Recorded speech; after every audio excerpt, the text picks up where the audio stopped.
Funsize Show!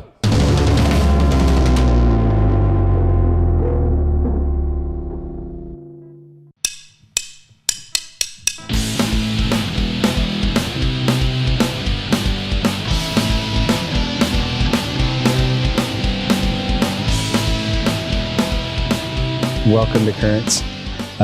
My name is Tony Sanchez, and I'm here today with Esteban Marquez. And we're just a couple of designers, and we're just going to shoot the shit a little bit. Just a couple designers. Shooting the shit. Just here shooting a breeze. But there's been a couple of things that I've been thinking about lately that I've been seeing online. And it's kind of like connecting the dots with just a couple of questions and thoughts that have been kind of popping up here and there. And it kind of triggered me from like watching Config, like 2025, and like all of the releases and like the new tools and like the new capabilities, which I think is really awesome from a like feature and functionality standpoint. There's a lot of new, I guess, fun things going on there. You know, we won't go into that too deeply, but what really kind of made me start thinking about that is because of all of the dialogue after. And so I think I've said it to you before, but I really love LinkedIn. Okay. Favorite. Yeah, but I think it's funny because, not to go on a tangent too far, but like it's interesting how I see people using LinkedIn. Like some people use it very, very professionally. Okay. And some people use it very in a more personal way. Yeah, like your Ann on Facebook type of way. Right. Yeah. Right. Which is a whole separate thing in itself. But what I thought was interesting about all of the chatter and happening after Config is like this, I guess,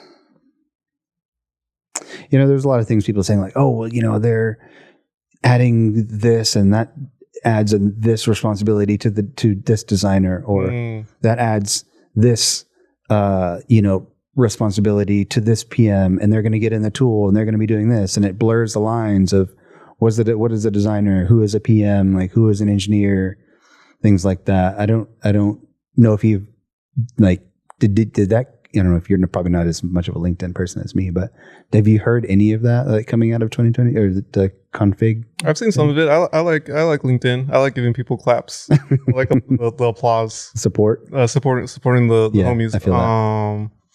The question was, like all like the thought, like the general thing that sentiment that I'm seeing is like, oh well, you know, this tool is blurring the lines between like roles of within orgs and stuff like that. Yeah, maybe. I think even when I was in school, I went to school for graphic design, that they were already kind of pressuring you into like, oh, you got to learn how to code if you want to be taken seriously. You know, 2-3 years into the industry, you kind of learn like that's not the case. Like that can be easily outsourced. Like you can find someone who can do it a lot better and a lot quicker than a designer. Obviously, you're a little bit more dangerous if you know how to do that. Me personally, I just never really felt a need to go beyond just like being in the design pocket. I'll have certain days where like I'm ready to draw the line. Like I'm a designer first. Yeah. I'm not getting super involved in these engineering talks. Yeah. I'm gonna let them, you know, kind of lead those conversations. If it's about design, then I'm gonna lead that conversation. But if that's your pocket, then that's your domain. Yeah, I feel that. I actually have this, like the should designers code is something I was thinking about a month ago too. And I think that I came up with my opinion on that. Okay. And it's a maybe. A maybe. Yeah. And here's why. I was thinking about it in like how that same question like applies in maybe other capacities. And I was like, okay, I think I was driving, and I was like, okay, I'm driving this car. I know how to drive this car. I have a license to drive this car. Like if I break down, like, can I fix it? Maybe this car, maybe not another car. So I was like, okay, well, if you apply that to like being a designer, right? You can be a designer and know how to design really well. Yeah. Like you can have a license and you can know how to drive. You can know how to drive really well, but maybe you are a really good driver, but you have absolutely no idea how the fucking car works. Yeah. And in people, that's okay. Yeah. You need to take that to somebody, take that car whenever you have an issue, and that is the right person for the job to get that done. Now, to your point, like if you know about cars and know how to work on cars, is it to your benefit? I think so. Absolutely. Like even with the website and other projects, I work with Dina a lot. She's our resident Webflow expert. Mm-hmm. And just from my foundation, getting involved in web design, like they kind of just gave me a book. That's how I'm dating myself now. They gave me a book to learn HTML. Oh, and yeah. Just learning how websites are constructed, even going back to like MySpace days of like customizing your layout. That just makes you, again, more dangerous. Like when you're actually getting into the design, knowing, what's possible, what's not possible, being able to have collaborative conversations with your developer partner. I think that comes in a lot of use sometimes. Yeah, I completely agree. So yeah, my answer is maybe. If you want to, sure. Is it in your best interest in this day and age? Probably. Yeah, I don't think. But I don't know. It's up to you. A lot of people, you ever mess with the frame? You were messing with Framer a few years ago, right? Right. It's a little more popular nowadays. Yeah. So at the time, it was a steep learning curve for me, because, Figma has its code-based capabilities. Framer has much more enhanced code-based capabilities. And I mean, exactly what I'm saying right here. If at the time I had a little bit more knowledge about, writing code, structuring code, building with code, designing with code, my perspective probably would have been much different. Yeah. So yeah, I can see it now, but what have you seen with it lately? I think my point of view was zero research, like the Funko Pops, is that Framer is more for, I'm sure someone will correct me, I think it's more for websites. I think you were using it in a product design context. Right. So that's like a example of like, someone heard of the tool, decided that was the right tool without doing the right research. And now you're a product designer struggling through this product that was meant to do a different thing. Right. Yeah. Or it was looked at as a shortcut. Yeah. To implementation. Or yeah. It's kind of the dangerous thing with some of these AI tools, because they sell you like, oh, we're going to do whatever we can, whatever's possible. Like you're just going to be able to get it like that. And then you get in there and it's like, it's not really that easy. Right. Yeah. 100%. That actually leads into like another thing I wanted to chat about is, and it comes back to, see, it's all connecting. So I think, connected. I don't know. It was an episode that we had released earlier. It was called New Year, New Me. And then it was a discussion between myself, Lee, Marty, and Brooke. And we were just talking about like what things we're excited about going into this year. And,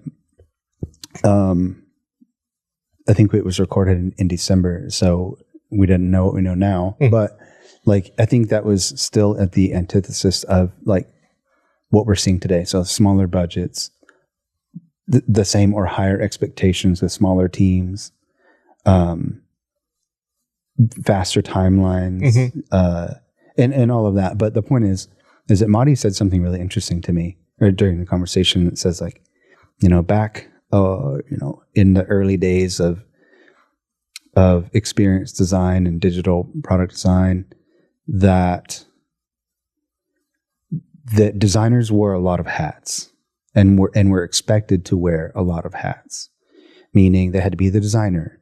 They had to know about implementation and engineering to be able to maybe have as much of a conversation as they could at that time. They needed to understand how to manage their own workflow, needed to understand how to manage a client, needed all of these things. And so fast forward to here we are now, and it's like, we're seeing that, right? Yeah. So like smaller budgets and stuff like that. So I want to check in on that to see if that checks out to you.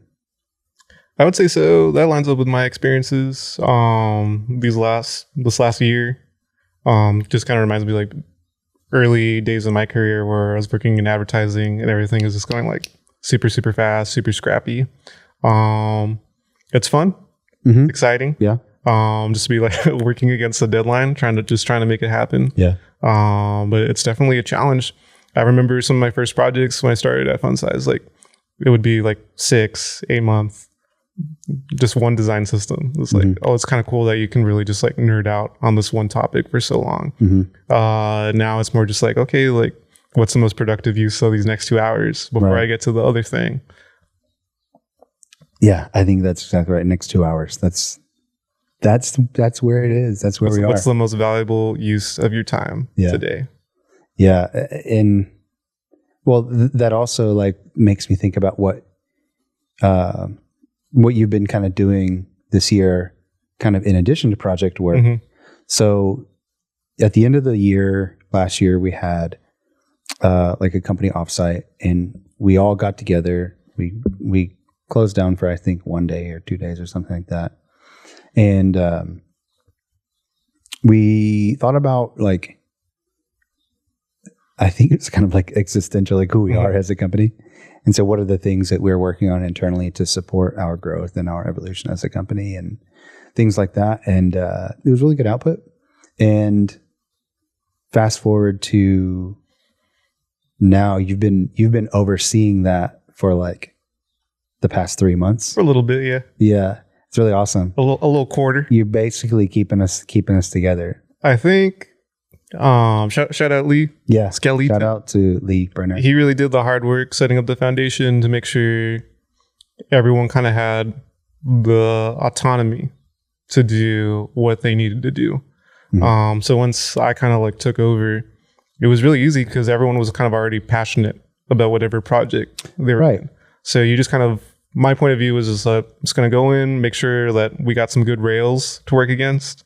You know, what's the timeline, whatever our milestones, and then just let them go crazy. And yeah, it's been exciting. Everyone, I'm sure we'll somehow package it someday. But we've done a ton of really cool internal projects. To name a few, big little print show, recap website. All of this. Yeah, this whole entire everything that you're seeing has come out of that. Nicole did some crazy work organizing how we just the information architecture of all of like skills, crafts, goals for performance reviews. It's pretty insane. Andre and Jack, they just wrapped up that really sick reel. That's a good example. You know, those dudes were both really interested in motion design and branding. And so, you know, they just kind of found a pocket that was really exciting for them. And they just kind of lived in that for a few months. And now we have this really cool reel to show for all that work.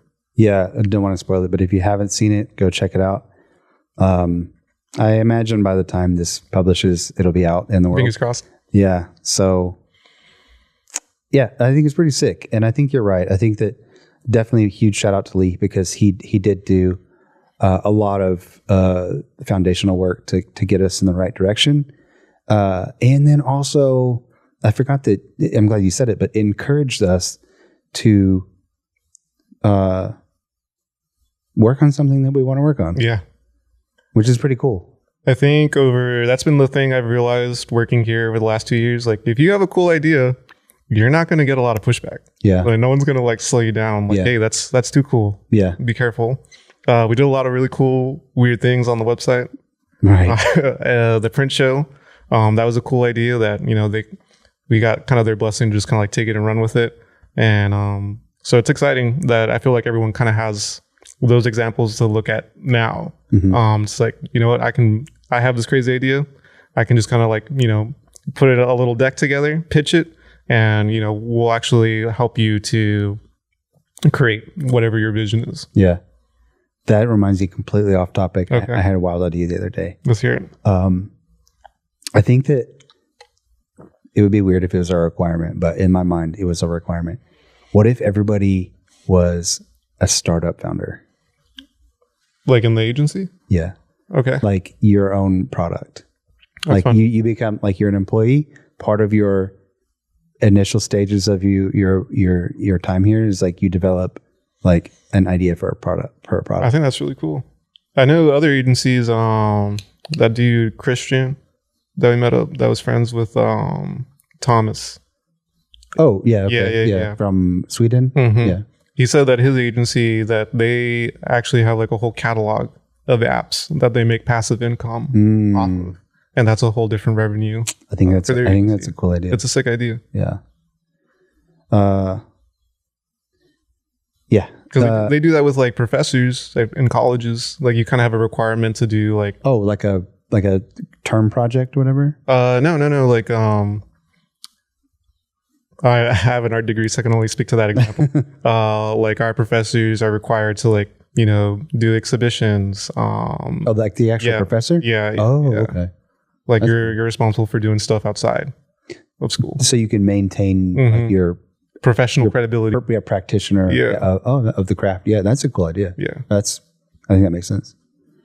So get the deck together. We'll pitch. Yeah, we'll pitch it. Everybody's going to be a startup owner. That's tight. What would be your startup? Actually, since I've had that idea, and I don't know. You don't know? That's the thing is like, it's so, maybe this is a lazy thought. It's so difficult to think of something new. Mm-hmm. Or maybe it isn't. I don't know, but I haven't quite put my finger on something that would. I don't know. You wouldn't consider New Here like a startup? That's kind of like a product. I would say that's a New Here is, by the way, another segment on our. I just tricked you into doing a plug on our show. New episode coming soon. But no, I mean like a shippable product. It ships. You publish it ships. Sure. That counts. Sure. Yeah. Okay. I hear you. What would yours be then? I do a lot of stuff on the side. I do zines. Mm-hmm. I would probably, if I had just more time, as soon as Lee gets back, I'm sure we have like a bunch of ideas.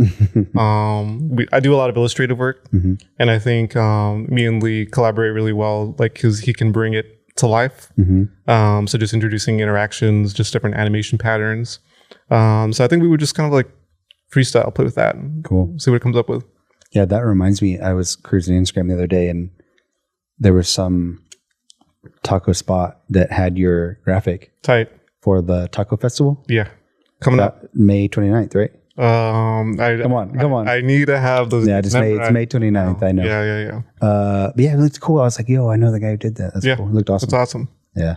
I'm really excited about it. I'll be there for the Houston location. I think that's coming up next month. I'm looking forward to it. Dude, they got so I did a bunch of illustrations. They want to do like taco trucks meet Mad Max, like a lot of like street inspired like stuff. as illustrations. Yeah. So I did a whole collateral, nice illustration library for them. We got a zine coming out. The creative director, shout out Harrison over at Texas Monthly. He took some of those illustrations and he brought it to some people who make piñatas. Oh, no way. Piñatas out of the drawings. Yeah, they look sick. I really hope I'm looking forward to it. You're requesting like some personal definitely keepers, right? Yeah. Okay. Did you ever have a piñata growing up? Yeah. Nice. Yeah. Top piñata? Oof. I don't know. I can't even remember. I mean, I didn't have that many. I think it was maybe like one or something. Just one? I can't even remember it. But piñatas are sick. Oh, yeah. I'm a day one Pokemon fan. So we pulled up. I was probably like 5 or 6 years old. We had to bring in like a toy, like a model, because that's how fresh it was for them to copy. And we got that. I'll show you the photo. The Pikachu ended up being bigger than I was. Sick. It was like 50, 60 pounds. It was like solid. And it was just a super memorable experience. That's rad. They make some really good piñatas. Have you ever made one? No, I haven't. Magic Hour. Piñata. I feel it's a lot of work, but I should learn more about it. I'm down. Yeah. Magic Hour is we're introducing a lot of new things internally. I guess this is not introducing, but exposing to the world. Mm-hmm. Our Magic Hour is a monthly happy hour. Yeah. Where the host is a rotating designer here at the studio. Mm-hmm. and they get a small budget to bring in whatever they think would be interesting to the group. It's a little group activity. Yeah. With a budget. What are some of the past ones that have been? I know that the most recent one, Brooke, was expressive drawing. Yeah, it was actually really cool. She brought in like a professor or a art teacher or something. Yeah, I had to bounce a little early that day, but I came back and there was a bunch of cool drawings. I think it was JFK. I don't know. It looked like JFK, but it also looked like everybody knew how to draw. Yeah, I actually had to miss that day. I was a little triggered. I was like, I can. Whoa! I'm not. I would not have stacked up against. I'm not a draw face kind of guy. Anything else, but like, I'm not going to draw face. Yeah. I'm trying to think off the top of my head what some other ones have been. You did that one with the little thing. Oh, like a kendama. Yeah, I had my buddy Denny is an amazing kendama player. I guess sure. It's a game. It's a game, and so he came in and gave us some tips and tricks on how to spike it and get big cut, little cut. That was cool. Mm-hmm. So with the external freelance stuff that you've been doing, and kind of coming back to like the designer being like all encompassing, like have you seen any overlaps between like you managing like the internal org initiative stuff and like working on your freelance stuff, or any like big kind of takeaways there? It all comes down to planning. Like okay. you need your timeline. Mm-hmm. You know what you're working on this week, what you're asking other people to do, what you need to do next week. Okay. You got to be planning on what you're going to do next week, this week. I was like, hey, we're designing X, Y, and Z next week. I need ABC to know how to do X, Y, Z. Right. So you can be prepared. Yeah. So it's just a little bit of planning, but once you get into a groove, it's pretty cool. I learned it from my dad. My dad worked in fine arts teacher administration. He was like overseeing all of the string teachers. So that's like guitar, orchestra, that type of stuff. And he was saying that once you set up systems, like, okay, like I have my whole little routine of what I do with every single person. Mm-hmm. Once you have that set up from like day one, you kind of just execute your plan. And it's a little bit of set it and forget it. So you can be a little bit more in the moment if you do all the foundational work at the beginning. Damn, that's smart. Yeah. Wow. I didn't think about it like that. He's a smart dude. He gave me a book once I got the current position I'm at. Mm-hmm. And it was about, I think, civic engagement. It kind of follows up with what we were saying about, people finding their pocket that they're really passionate about. I think once you can create a system where people are doing the thing that they're passionate about, that makes it a lot easier to do all of this like management, making sure things get done on time, just because the people are excited. They're actively engaged. Yeah. That's cool. I like that. I will take that forward. Yeah. Mr. Esteban. He gave me a book to read. I only read the first chapter. And sometimes I just imagine... Wait, is it that book that he gave you? Yeah. Oh my God. I just imagine how smart I'd be if I read the rest of the book.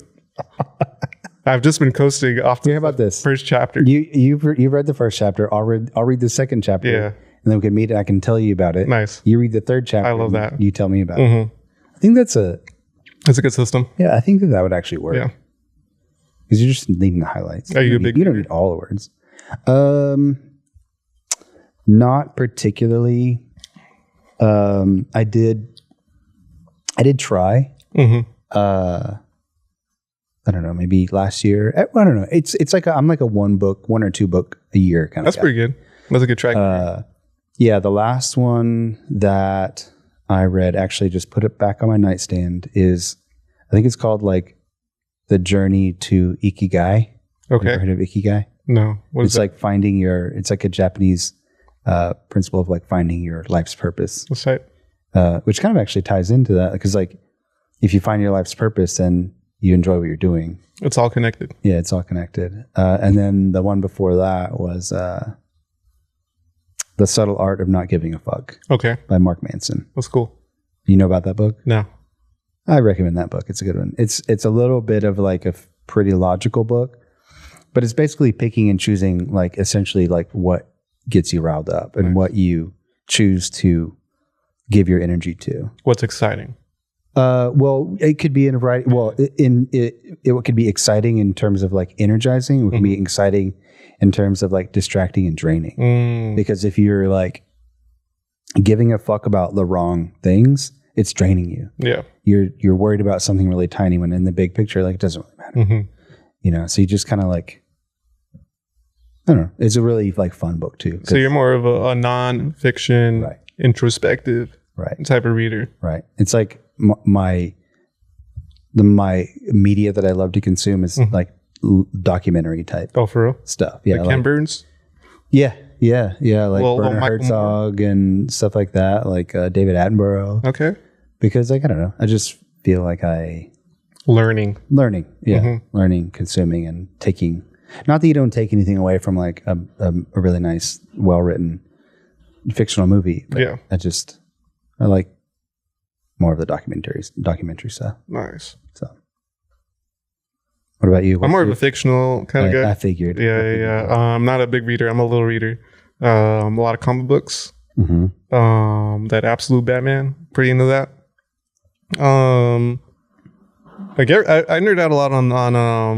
I'm not a big anime person, but certain animes like Demon Slayer. Have you ever heard of that one? I have not. It's just the craziest animation, just like top tier. Okay. Like, do you ever watch Dragon Ball Z growing up? I didn't.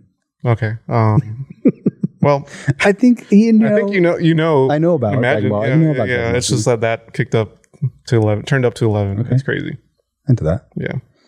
I forgot to mention something. Let's hear it. When you were talking about Pokemon. I don't know where it is, but there's some museum that's making like Pokemon. I saw that. Yeah. Skeletons. Yeah. I was like, that looks pretty cool. It's kind of tight. Dinosaur skeletons are kind of weird because it's like a finite amount of them. I remember growing up in El Paso. This is tangentially related. Okay. Tangentially. Okay. There's like a place you can go. I don't know if it still exists, but it's a recreation of King Tut's mummy. Wait, where is this? It's in El Paso. Okay. It was like a school field trip.